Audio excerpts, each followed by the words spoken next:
Welcome to today's edition of Pegasus Test. On today's edition, we're going to talk about the international transport of firearms. Now, this is a subject I've covered in two previous videos, but this one's going to be different in the fact that my other videos covered sending your firearms as air cargo. This video is covering sending your firearm as your baggage. And there's a lot to go over, so let's get started. The first thing I got to do is give much credit to Polinar Tactical. Started coordinating with them at the moment I knew I was going to Lynx, and they were very helpful about finding out what the laws were in Slovenia so I could comply with them. And one of the things we quickly discovered was that Slovenian law hasn't taken into account for guns coming in as cargo used by a competitor and then being shipped back out. I mean, I talked to several officials at the Slovenian embassy and they literally apologized saying, we just didn't account for this in our laws. So I thought I was up against some trouble, but then we found out I'm able to go in Slovenia with my guns as baggage. So that's what started this adventure. Giving more kudos here, the Slovenian embassy and the officials there were beyond helpful. They were the opposite of everything you think about when you think of a government employee, because nobody ever says nice things about government employees. These people were beyond helpful. They were very communicative. They were very explicit in the information that they needed me. There was no doubt. There was no, I thought you meant this kind of thing going on. And it all worked out very well. One of the things they did require of me to issue the permit was having my flight information. They want to know how I was getting there and all that. So you do have to have your flights locked down before you go get your firearms permit with them, and we're going to talk about that here shortly. I had an appointment at the embassy. It showed up. They were ready for me. I showed them all the information. They were super cooperative. It was a fairly efficient process. I wasn't there particularly long. Paid a nominal fee, and I had my firearms permits for the match in Slovenia. Now, what documents did they need? Well, let's go with that. First thing they needed was a 4457. That's a U.S. Customs form. And that's a form that Customs signs off saying, yep, this is your personal property, and it left the country with you, and it can come back into the country. How do you get that? Well, you print the form off the internet, and it's on an 8.5 by 11 piece of paper. It's all official. You fill it all out. It can be handwritten. Basically, the information, they want to know a little bit of information about you and the specifics of what you're taking. So I put down my rifle, the serial number, how many magazines I was taking, my pistol, my serial number, the number of magazines I was taking. I then had to take that paper and my firearms to U.S. Customs. And you can do that at the nearest customs to wherever your location is, whether you live in Nebraska, Boston, San Francisco, Florida, wherever. Luckily, my job in air cargo, I worked very near the airport. I went over the customs cargo at Dulles, worked with the inspectors there. They inspected the firearms. They did verify all the serial numbers and everything, and they signed off and stamped the form. Step one completed. Step two was getting my flights. The embassy did want to know my flights before I went and how I was getting to Ljubljana. And this is where you've got to do a lot of research and why you've got to start your process pretty darn early. Because there are a lot of options to get to Ljubljana from the United States, and you have four things you have to comply with. First thing, you got to comply with United States law. Don't mess around, don't jerk around, Uncle Sam, play by the rules. Number two, you got to comply with Slovenian law. Same thing, don't mess around. Be respectful of the nation's laws you're going to. Three, you've got to comply with the laws of the countries you're going to transit. There are no direct flights from the United States to Ljubljana. You are going to be transiting somewhere in Europe. And four, you have to comply with the airline's internal policies. And here's the tricky one. Very rarely in life do you say, no, the government rules are easy. No, in this case, the government rules are easy to comply with.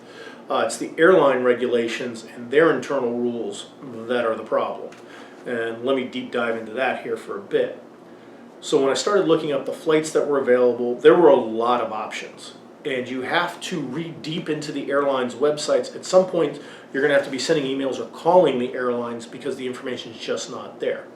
And I went through a lot of options, and I looked for problems that I anticipated, so looked for a fairly decent layover time, not excessively long, but one that gave me a little time so if delays happened, I wouldn't be sweating missing my flight. Several different airlines had options, and they each come with problems. Lufthansa, Lufthansa's a problem, avoid them. Can you move with weapons on Lufthansa? Yes, several of the competitors that showed up at Lynx Brutality from other countries came on Lufthansa. But from the United States, one, their rules are not clear. Two, you can call, you can email. I work in the cargo industry. I call people I know in Lufthansa, could not get a straight answer. But one thing I do know is that if you're not correct in Germany, they're seizing your stuff. Didn't particularly want to do that because that's not going to be good for a competition, having your guns seized in Germany when you need them in Slovenia. So even though there were decent prices and good connection times in Germany, I had to rule that out. Next airline I looked at was SN Brussels, and they were kind of, let's just say, not the best option in the fact that when I called them, because their firearms policy on their website seems to be Eurocentric, didn't mention anything from the United States, so I called. And basically the answer I got on several different phone calls to verify it was, buy your non-refundable ticket, submit an application to take your weapons, we'll tell you a few days before the flight if you're approved or not. Well, obviously that's not an option. And you can pretty much see they were going to say no because, well, that's the easy answer. Nobody gets in trouble on an airline for saying no, ever. Always bear that in mind no matter where you travel. So I had to rule that out, which was kind of a bummer because the price was decent. The layover times were reasonable, and the arrival and departure times were pretty compatible and not middle of the night kind of stuff. So I had to go abandon that. Any of the airlines going through the UK, there's several. UK law and firearms, it's a no-go. It's like the Germany thing, you're not going to get through there. The horror stories of guys going on safari in Africa and having their guns seized, even temporarily, and messing up their whole safari is just legendary. They're everywhere, and they're all true. So that wasn't an option. Air France really wasn't an option because there were multiple legs I had to go through. It wasn't go to Paris and then Paris to Ljubljana. It was like Paris, Amsterdam, or Paris somewhere else, and a couple different somewhere else's before you got to Ljubljana. So that was just logistically not good. What I ended up going with was United Airlines. Their price was a little on the higher side compared to the other airlines. When I say higher, a couple $100 higher. But they had okay connections, and they had the best policy on it. Their policy on what to do with firearms is on their website. It's clear, it's concise, there's no gray area, and with the interline that you had to do with the other airlines servicing Ljubljana out of, in my case, going from Zurich down, coming from other ports in the United States, you might go to a different place in Europe. But that transit point, they were very adamant about check with the Swiss authorities, which I did. Swiss were very helpful, gave me an email exactly what I needed to do, and the instructions at the bottom of the email was keep this with you in case you are questioned by authorities at the airport. You can't argue with that. They also gave information of where to look with their interline partner to find out their policies. The airline I used there, said it was Swiss, but it was actually Air Helvetica in one direction, Air Dolomiti in another direction. And their policies were there. They were easy to comply with. So despite the horrible connection times to and from Slovenia, I went with United Airlines. Then went down to the embassy, showed them my flights, showed them my passport, showed them my 4457 from customs, showed them my concealed carry permit. And why didn't I show them my concealed carry permit? In Slovenia, apparently when you own firearms, you have paperwork to go with the firearms that you own. They don't have the rights we have here in America where you can just have them because we're citizens and that's our thing. So they accepted my concealed carry permit as my authorization to have firearms. So one of the coordinations you do with the embassy is definitely coordinate with them and what they'll accept as proof. Once that was done, I showed up at the airport. I made the decision to show up at the airport 3 hours early. I know they recommend 2. I said 3 in case there's problems. Boy, am I glad I did. Why is that? Well, I showed up, I went and checked in, did the kiosk, hit the button as soon as you said, do you have firearms? Yes. Well, people come to you right away, which I guess is handy. They got me into the line, I went up to the line, and then I was with the lady at the desk for an hour and a half. Now, credit to United Airlines. Everybody I dealt with at United Airlines Dulles was very helpful. Whatever the problem was at the other end of a phone line. The person there was the attendant there at the kiosk, at the desk when I was handing over my baggage. She did good about trying to keep me informed. She got her supervisors. The supervisor got the manager when it was necessary to get things taken care of. Apparently there's behind the scenes paperwork because firearms are involved that they have to do. They have to be in place before they can put the tag on your bag and put it on the belt. And they were very polite the whole time. They were very cooperative. I can't say enough good things about them in that situation. It just, the process just took forever. Had I shown up any later than I did, probably would have been sweating the flight. So show up very early. If everything goes super smoothly, you got time to sit at the bar and have some beers and get ready for your flight. Not the worst thing in the world. Once they deemed everything was okay, they took my regular baggage, put it on the conveyor. They had a gentleman who had to come over. He had to carry the firearms all the way over to let the TSA inspect them. TSA did their thing, and then it went down the chute, and I went through security like I would on every other flight. Now comes one of the problems that I was sweating is going over when I said the connection times weren't the best. When I landed in Zurich, I had exactly 1 hour from when the plane landed to when my next plane took off. So that means I had to get off the plane, get through Swiss Customs, get to my gate, get boarded, and in my seat, all in less than an hour. Luckily, had a great pilot. He picked up a tailwind. We landed 20 minutes early, and I needed them. I'd also used some points I'd racked up to get an upgrade up to the next level from economy to, I think, what do they call it, economy plus or whatever, which put me very close to the door. I picked my seat, and I was one of the first people off the plane, moved at a rapid pace, first person to get to customs, got through customs efficiently, got to my gate with 20 minutes to spare before boarding, which is good because we picked up 20 minutes on the flight, which means had I had any hiccups whatsoever, I would have missed my flight. So the very tight connection time was not fun, but it was necessary. Arrived in Ljubljana with no problems. My firearm, of course, because it was a firearm, was the last to come out on the baggage chute. But I followed the instructions that the embassy gave me about what to do at the airport, and they were spot on. I immediately got it, checked in with the police. The police were beyond polite, helped me carry my baggage and my guns and everything. They inspected the guns, they looked at the paperwork, they were super happy. All these things were great.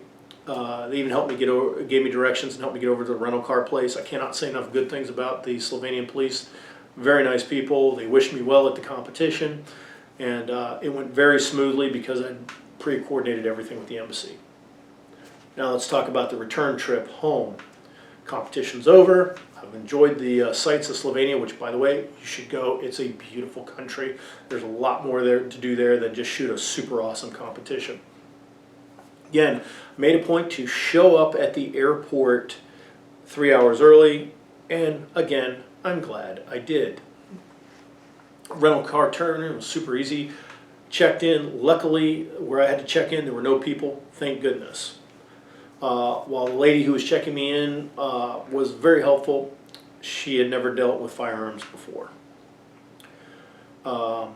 I then found out after the check-in process, they called the police. We went through it. The police inspected my firearms, make sure I was taking out what I brought in. Again, they were super polite, super kind. Can't say enough good things about them. The airline, though, after that, the police were happy. They started my check-in process, and the next thing comes up, they go, we can't send your guns. And I'm like, what? Well, no, that's not a problem. Well, no, we can't give you your ticket until, because we can't interface with United Airlines, and we can't check your baggage. I'm like, what do you mean? Got supervisors involved. Then it came out, well, we'll check your baggage as far as Zurich. We can't get into their system.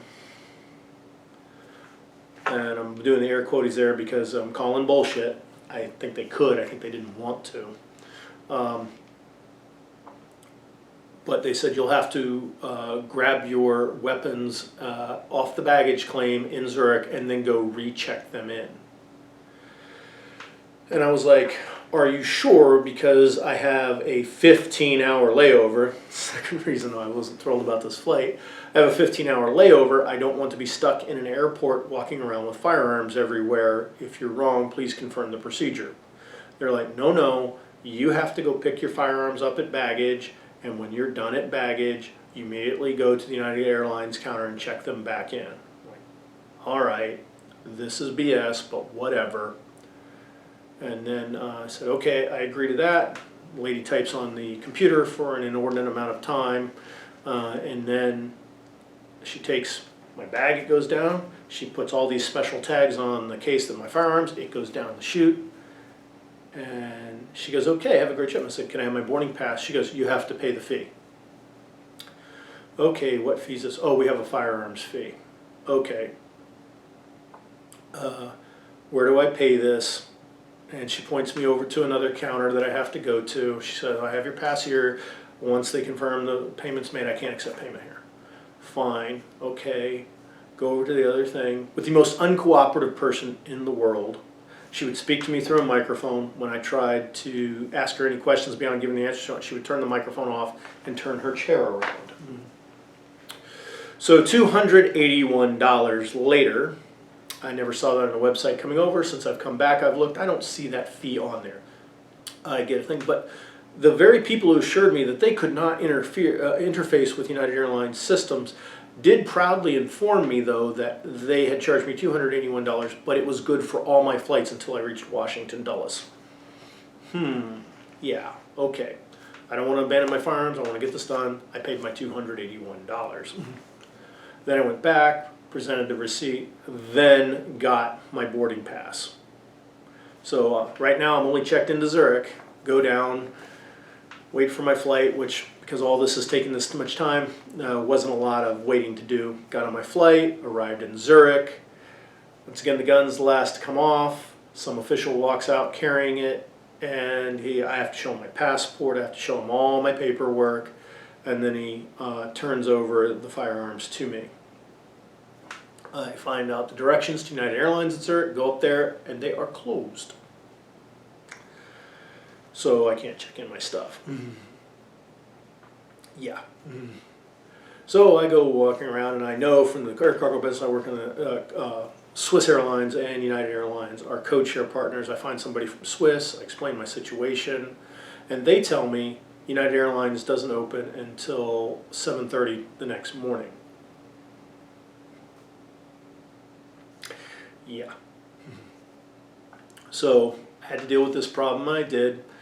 Got everything squared away, secured the weapons, got a hotel for the evening, came back at 7:30. Now I get to give kudos to United Airlines. Their check-in process was thorough, but efficient. Didn't take as much time at Dulles.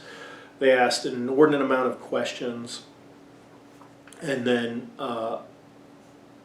said, "Oh, $150, please." And I went, "No, no, no, I've already paid." Whipped out my receipt. Very quickly, the lady said, "Okay, you clearly paid. It clearly says you go to Dulles. We'll work this out." Stamped off my stuff, gave me my boarding pass, and then had a gentleman from security come over where we had to take the weapons and have them inspected by the officials. So I thought this would be like Dulles, walk over the equivalent of Swiss TSA, and they go, bless them, and off it goes in the baggage. No, we walk with this official to another terminal so I can get turned over to another gentleman who walks me up to another level of the different terminal, and we visit Swiss Customs, who was very cooperative, very nice, looked at the paperwork, looked at my passport. It took as long to do it as it just took me to say it, and they said, "You're fine," stamped something, said something to the guy in German, and off we go. Well, we go off to another room. So he has to inspect all the firearms. We open it up, they inspect, they double check the serial numbers, and go 58 Swiss francs, please. I'm like, what? No, I whipped out my piece of paper, says I paid all the way through, and he's like, no, no, no, you did pay all the way through. This is the inspection fee. Oh, okay, how comes a credit card?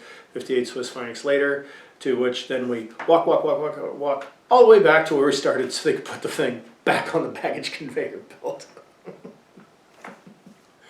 Now, for as long and arduous as that sound, the whole process only took about an hour.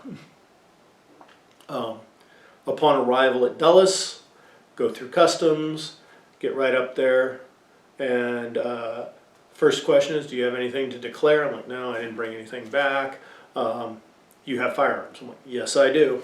Passport goes into a special container. They send me over to secondary inspection, where they were waiting for me. The rifle case was already there. They verified everything. They looked at all my paperwork again, asked me a few questions about what I was doing overseas with it, and then they were super cooperative. Due to the way Dulles is laid out, the customs officer said, hey, leave your rifle here, go get your other baggage, then come back. And then they escorted me out of the passenger area, and then my ride came and took me home, and the adventure was over. So all of this kind of sounds scary, but it really wasn't. It's just things that now that I know I can anticipate for the future. I want to put this video out so you guys would know that should you want to go to a brutality match overseas, it is entirely possible. It's even practical to do so. I prefer to send my stuff ahead as air cargo. There's lots of advantages to it, even though it is an expensive proposition, but I've encountered a situation where I can't do that. And carrying your firearms as baggage is an option, provided you do your research. To review, do your research early. Commit to going early. I would suggest brutality matches overseas sell out ridiculously quick. Soon, if you're lucky enough to get a ticket, and I say it's recommended worth trying to get one, as soon as you get your ticket, start the process. Don't go, oh, I've got my ticket now and I got four months to work. No, you don't. If you get your ticket today, you start working on it tomorrow. Start figuring out your flights, start working with the relevant authorities to get your proper permits in place, because that's what ensures things will go smoothly. The airlines are what they are. Like I've said here, some people have been cooperative, some have been not. This could all flip the next time I do this next year. It could be the people in Ljubljana that are super cool, and the people at the airline in Switzerland or the United States that are not cool. It is what it is. You have to be prepared. Hopefully this video about the unforeseen charges, or you know about it now, so you can factor it into your costs when you do your budget for your trip. And definitely don't let the fact that there's bureaucratic things that have to be complied with stop you from trying to go. Finish Brutality, Lynx Brutality are awesome matches, and if you get the chance to go, I highly recommend it. Hope you found this video about transporting firearms helpful and informative. Please comment, like, and subscribe, and tune in for future videos on firearms transportation.